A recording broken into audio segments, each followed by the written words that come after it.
जी थोड़ा खुशी मना लो, खुशी। हाँ, अभी तो तुम्हारे उम्मीदवार फाइनल नहीं हुए हैं। खोल के बोलिए ना, मैं सीए बता होना रहा चाहिए हूँ, नहीं होना चाहिए? 1 मिनट में बताऊंगा ना आपको, इतना क्यों पाकिस्तानी मचल हिंदुओं रहे को हो। शरणार्थियों को डॉक्टर अजय आलोक, लेट किशोर तिवारी नागरिकता पहली बार मिलनी बोल रहे हैं, चाहिए उनको या 1 नहीं? मिनट का मौका दीजिए, मेरा निवेदन है। नहीं नहीं, यही तो चीज है। हमारे उद्धव जी ने कहा कि पुतिन बाबा बनने को जा रहे हैं, इसी इसी से। हाँ, इनके ऐसे ही जो प्रवक्ता आते हैं तो गधा बोलते हैं विपक्ष के नेता को वगैरह, चलता है ये। लेकिन मैं बता रहा हूँ, महाराष्ट्र के अंदर ग्राउंड लेवल पर ये रिपोर्ट है कि बीजेपी चुनाव हार रही है। उसके बावजूद भी आप 41 सीटें बता रहे हैं, तो मैं देखता हूं कि ओपिनियन पोल और एक एक लाख का सैंपल भी इतना मिसलीड कर जाता है। अभी तो मुझे लग रहा है कि लेकिन देखिए ओपिनियन किशोर पोल में जी, लोग झूठ बोलते देखिए हैं। ऐसा नहीं है कि सिर्फ न्यूज 18 ने ओपिनियन पोल किया है, इसके अलावा 4 से 5 और ओपिनियन पोल हुए हैं।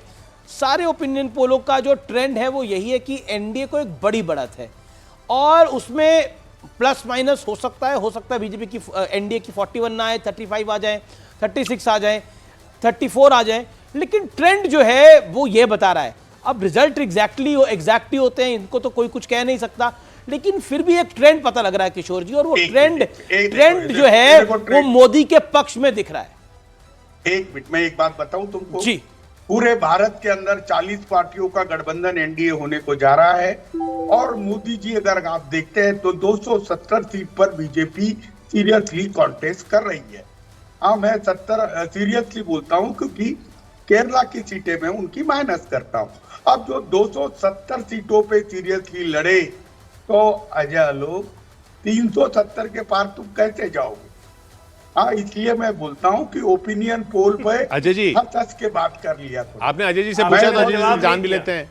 अजय जी, उनका कहना है अब लड़ी आप सीरियसली जो आप लड़ रहे हैं वो 270 पे ही लड़ रहे हैं। हाँ, बराबर बोला आपने। प्रभु को क्या बताऊं मैं, प्रभु को क्या बताऊं? प्रभु 226 सीटों पे हम लगभग 60% मत पाए थे। 45 से 50% सीट हमारे 55 सीटें हैं, तो 226 से 55 जोड़ लीजिए, 280 तो ऐसी हो गया। कहाँ हैं आप? किसी दुनिया में रह के बात कर रहे हैं? आपने महाराष्ट्र में देखिए, हम आपकी जो एमपी जीते थे शिवसेना के, वो नरेंद्र मोदी का नाम लेके जीते थे, नहीं तो 5 सीटें नहीं आती आपको। अकेले लड़े थे हमसे हटके, तो 50-52 पे सिमट गए थे ना विधानसभा में, और उसके पहले भी 2014 में भी। लेकिन तभी सबक सीखा नहीं, चीफ मिनिस्टर बनने की धुन चढ़ी हुई थी। अभी मैं आपसे पूछ रहा हूं, बस मुझे जवाब दे दीजिए किशोर जी, सीएए का समर्थन करेंगे उद्धव ठाकरे? पाकिस्तानी हिंदू, सिख, बौद्ध, जैन, ईसाई को भारत की नागरिकता मिलनी चाहिए या नहीं मिलनी चाहिए? आज गृह मंत्री अमित शाह ने भी ये सवाल पूछा है दाएं बाएं अपने नहीं। एक साक्षात्कार में, उसका जवाब किशोर तिवारी। उद्धव ठाकरे शिवसेना सपोर्ट सीए। नहीं, मैं अभी बता रहा हूँ, और मेरा देश सेकुलर देश है, नागरिकता तो सभी लोगों को देनी चाहिए, और नागरिकता में हिंदुओं पर भारत ये हिंदू राष्ट्र है, और हिंदुओं का अधिकारों की जतन होना अभी चाहिए। बोलते हैं ये बात सेकुलर है, हमारी फिर क्लियर कहते हैं हिंदू राष्ट्र है। अरे 1 मिनट मेरी बात तो सुनो, मैं बता सेकुलर है रहा कि हिंदू हूँ। राष्ट्र है? अरे भाई, ये हिंदुओं की भूमि है, ये सनातन भूमि है, और मैं एक मेरी बात तो पूरी सीए लागू होना चाहिए कि नहीं? विवेक, ये अरे हिंदुओं भाई, की भूमि है, सनातन भूमि है, मतलब अलायंस आप ही का ही है। एक पार्टनर बोल रहा है, तो आपको क्या कहना चाहेंगे? नहीं, ये वो तो हिंदुओं की भूमि है। वो कल्चर के हिसाब से कह रहे हैं भाई, वो मेजोरिटी के कल्चर की बात कर रहे बीजेपी हैं। कौन सा कल्चर के हिसाब से नहीं बोलती, नहीं, नहीं, मतलब अगर वीएचपी बोलती है, माफ नहीं, करिए, नहीं, बीजेपी नहीं, अरे वीएचपी। अरे अरे भाई, मुझे देखिए, बोलो। अच्छा, इनको बोलो। भारत का संविधान खतरे में है, इसलिए हम कांग्रेस के साथ है, एक बात समझ लो। और आप सही बोले ना, देखो। ये मुझे लगता है विवेक, ये तो आखिरी चुनाव है जी। अगर ऐसे रिजल्ट आ गए तो मेरे बाल आपने क्या बोला, ये आखिरी चुनाव है, अगर ऐसे रिजल्ट आ गए तो? कैन यू ऐसे रिजल्ट आ गए तो उनका कनेक्शन चला जाएगा, जैसे कनेक्शन चला जाएगा। विवेक जी, इलेक्शन चला गया इनका।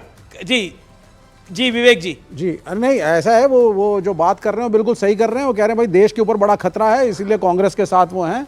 लेफ्ट के साथ वो हैं, INDIA में लेकिन वो हैं। खतरा तो विपक्ष में दिखाई दे रहा है अभी। और अगर यही ओपिनियन पोल में आता है, जी। क्योंकि आपने बोला था आपने बोला कि छत्तीसगढ़ कांग्रेस हार ही नहीं सकती। जी। यू सेड इट, आपने हाँ, न्यूज़ मैंने 18 पे बोला ये बात था, बोली, मैंने बोला था। छत्तीसगढ़ कांग्रेस हार ही नहीं सकती, लेकिन छत्तीसगढ़ कांग्रेस हार गई, ठीक ये है। आपने बोला। नहीं, और सुनील यादव जी, आप पिछली बार कांग्रेस के साथ भी थे, BSP के साथ भी थे, तब भी नहीं हो पाया था।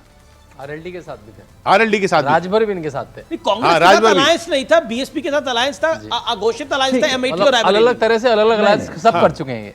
देखिए 2017 में उत्तर प्रदेश की विधानसभा में हम कांग्रेस के साथ थे जी जी, और 19 के चुनाव की लोकसभा में हम BSP के साथ थे। BSP था, RLD लेकिन हम था। फिर कह रहे हैं, जो सपने देश को, हाँ ठीक बात है, तो जो सपने देश के सामने रखे गए थे, देश ने उस पर भरोसा किया, 10 साल भरोसा किया। 10 साल 2 बार भारतीय जनता पार्टी को, माननीय प्रधानमंत्री जी को, उनके उन वादों पर कि महंगाई कम हो जाएगी, रोजगार के इंतजाम हो जाएंगे, सीमाएं सुरक्षित हो जाएंगी, जितने भी वादे, जो भी वादे थे, जिन पर एक पर भी काम नहीं किया। अभी बीजेपी के प्रवक्ता कह रहे थे 24-24 घंटे काम करते हैं। 24 घंटे काम अगर किसान के लिए किए होते तो किसान की आय दोगुनी हो जाती, बेरोजगार नौजवानों के लिए किए होते तो रोजगार के इंतजाम हो जाते। जिनके लिए किए हैं उनके कई हजार गुना आय बढ़ गई है।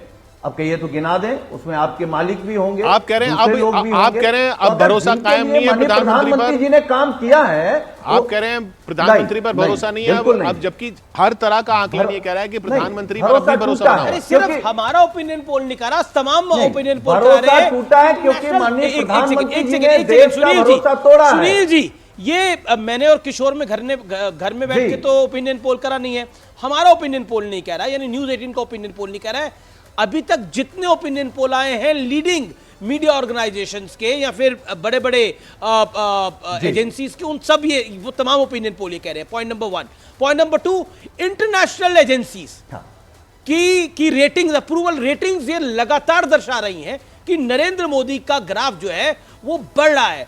और आप इसको एग्री करें या डिसएग्री करें, इलेक्शन में एक बीजेपी और विरोधियों का चुनाव होता है और उसमें मोदी फैक्टर अटैच होता है, जिसका लाभ भारतीय जनता पार्टी को मिलता है। छत्तीसगढ़ के अंदर लोकल लीडरशिप बीजेपी की लगभग फिनिश थी, लेकिन मोदी फैक्टर की वजह से छत्तीसगढ़ में वापसी हुई। मध्य प्रदेश के अंदर शिवराज सिंह चौहान के खिलाफ माहौल था, लेकिन नरेंद्र मोदी के फैक्टर की वजह से वापसी नहीं हुई। 18 साल बाद 150 सीटों वाली वापसी हुई। कौन रिस्क लेगा?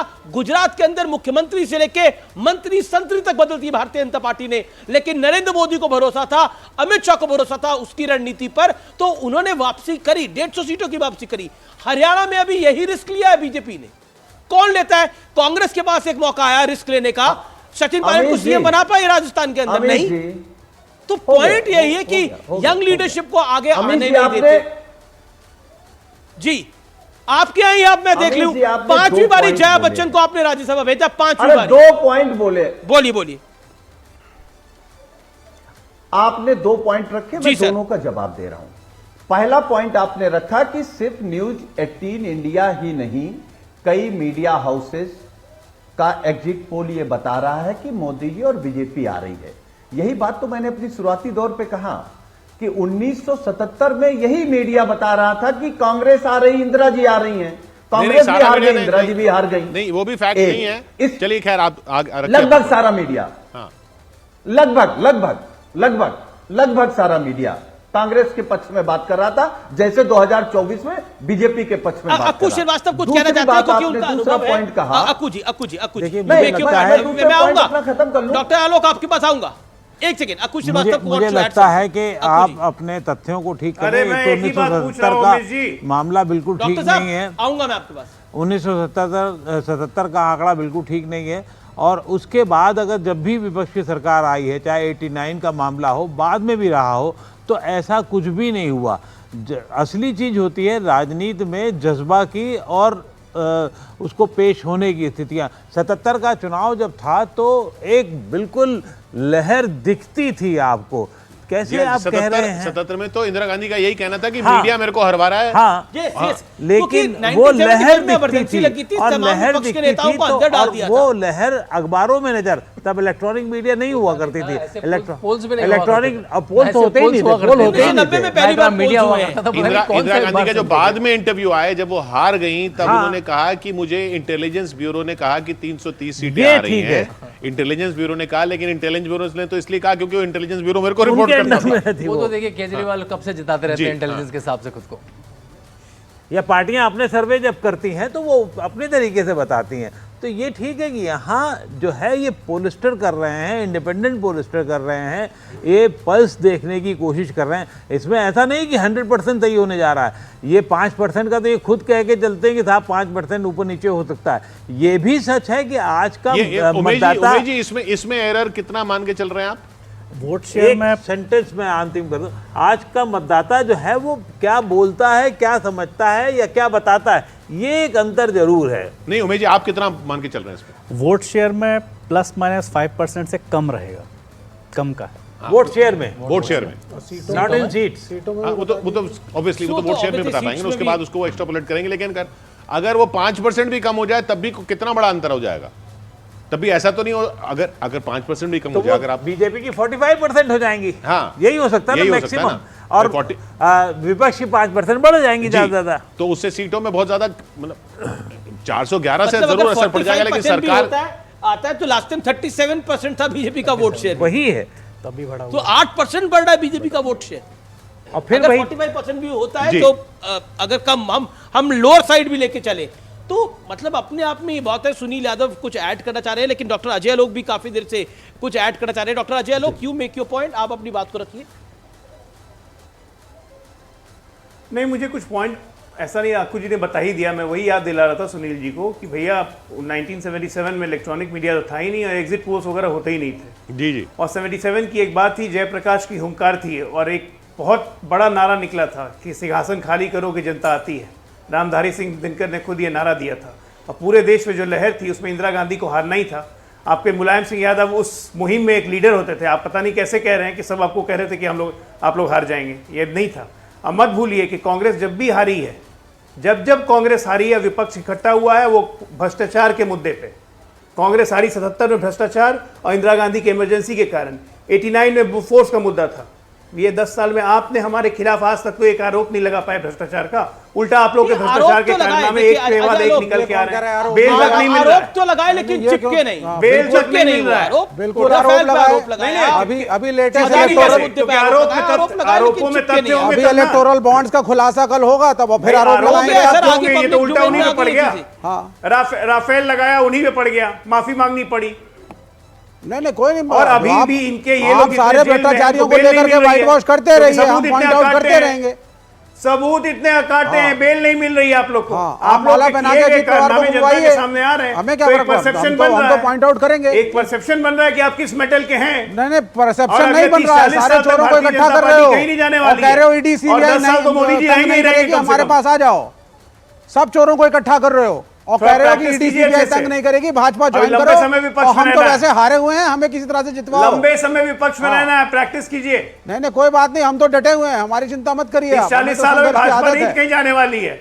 अब मोदी जी तो 10 साल और रहेंगे। नहीं अब पता नहीं मोदी जी रहेंगे कि अजीत पवार को प्राइम मिनिस्टर बनवा दें, मैं नहीं जानता। आगे क्या आप लोगों का ट्रेंड जा रहा है, जिस तरीके से भ्रष्टाचारियों को आप जोड़े जा रहे हैं। Ajit Pawar prime minister Xi Jinping को नहीं बुलाएंगे आप, चिंता मत कीजिए, उनको नहीं बुलाना। एक क्विक कमेंट कि शांतनु जी, ये 411 और ये 105 ऐसा क्यों हो रहा है, एक लाइन में अगर कहा जाए तो? देखिए मेरे ख्याल से मोदी का काम है और जिस तरह से उन्होंने बेनिफिशियरी वोटर को कंसोलिडेट करा है और इधर से उन्होंने हिंदू वोट को कंसोलिडेट करा है, तो जो जात के नाम का वोट है वो हिंदू वोट पे पड़ रहा है और बेनिफिशियरी वोटर के नाम पे पड़ रहा है। ये केवल प्रो इनकम्बेंसी हम सुनते नहीं थे 10 साल पहले न्यूज रूम्स में। प्रो इनकम्बेंसी एक नॉर्म ऑफ द डे है, उसको वजह से चुनाव आ रहा है। सादा सादी बात। इन्होंने इस पे एक पुस्तक भी लिखी है जो बिल्कुल मैंने पढ़ ली, 101 कारण कि गलती से मैंने पढ़ ली और आज ट्विटर पे ट्रेंड करिए और कोई ना पढ़े, मैं तो कहूंगा। बिल्कुल मैं कह रहा हूं कि आप और किताबें लिखे, लेकिन अकुश श्रीवास्तव कारण क्या है? मतलब ये इस जो किशोर ने बात एक लाइन में क्या है उसका जवाब? कारण उसका यह है कि जो देश की समस्याएं हैं उनको एक हल करने की कोशिश है। अस्मिता की पहचान है, राष्ट्र का गौरव है और मोदी का नेतृत्व है और भारतीय जनता पार्टी की लगातार काम करने की एक जो राजनीति की है 24/7 की, वो है ऐसी कौन राजनीति कर पाता जरा इसके पहले ये बता दिया विपक्ष जाए का कौन? पतन क्यों हो रहा है बढ़िया। श्रीवास्तव? नहीं, विपक्ष का इतना- पतन क्यों हो रहा है? इतना वन लाइन ज्यादा वन किसी ने नहीं सेकंड, लड़वाया। विपक्ष का पतन क्यों हो रहा है? एक लाइन नहीं, विपक्ष कंसिस्टेंसी नहीं है। आप अगर 24/7 काम नहीं करेंगे और लद्दाख की एक सीट है वहाँ 7 दिन बिताएंगे, चुनाव के समय 5 दिन आप लंदन में रहेंगे, तो कहाँ और कैसे विपक्ष बनेगा ये तो समझा दीजिए मुझे आप। और ये राज्यों का अलग अलग विपक्ष लोकसभा के चुनाव में ये जनता शायद देख ही नहीं रही कि चुनौती हो रही है कोई। देखिए प्रेसिडेंशियल फॉर्म ऑफ इलेक्शन हो रहा है, मोदी बनाम और चाहे वो बीजेपी करवाने की कोशिश कर रही है, लेकिन वो हो रहा है चाहे मतलब बीजेपी और बीजेपी अपनी स्ट्रेंथ पे खेलेगी। इंदिरा गांधी भी अपनी स्ट्रेंथ पे खेलती थी, वो भी प्रेसिडेंशियल फॉर्म। और सबको अपनी स्ट्रेंथ पे खेलने का अधिकार है भाई, स्थितियां नहीं करने वाला है, ये अब राजनीति सबको अपनी की जा रही है। स्ट्रेंथ पे खेलने का अधिकार है। अगर टीम इंडिया की बैटिंग स्ट्रेंथ है तो वो बैटिंग पे ही खेलेगी। ये 77 के अलायंस की बात करते हैं, उससे पहले 71 में अलायंस हुआ। उनका इंदिरा हटाओ, तो इंदिरा ने उसको अपनी तरफ मोड़ दिया और कह दिया गरीबी हटाओ, और वो चल गया। तो जो इंदिरा गांधी कर रही थी, अब यहाँ पे वो अपनी स्ट्रेंथ पे खेल रही थी, यहाँ पे बीजेपी अपनी स्ट्रेंथ पे खेल रही है। और स्ट्रेंथ पे खेलने का मतलब ये है कि न्यूज 18 का मेगा ओपिनियन पोल कह रहा है कि स्ट्रेंथ पे खेलते हुए ये आंकड़ा उनका 411 पर पहुंच रहा है। बहुत बड़ा आंकड़ा है, 411 पार भारतीय जनता पार्टी हो रही है। लेकिन फिर हम कह रहे हैं ओपिनियन पोल है, लेकिन इसमें कोई दो राय नहीं है मुझे कहने में कि भारतीय जनता पार्टी 2024 के अंदर अपना सर्वश्रेष्ठ प्रदर्शन करने की ओर है। वो 305 होती हैं, 306 होती हैं, 330 होती है, लेकिन इसके बारे में कुछ या नहीं कहा जा सकता। 370 या 370 होती हैं, एग्जैक्टली किशोर। लेकिन समय हमारा सर 3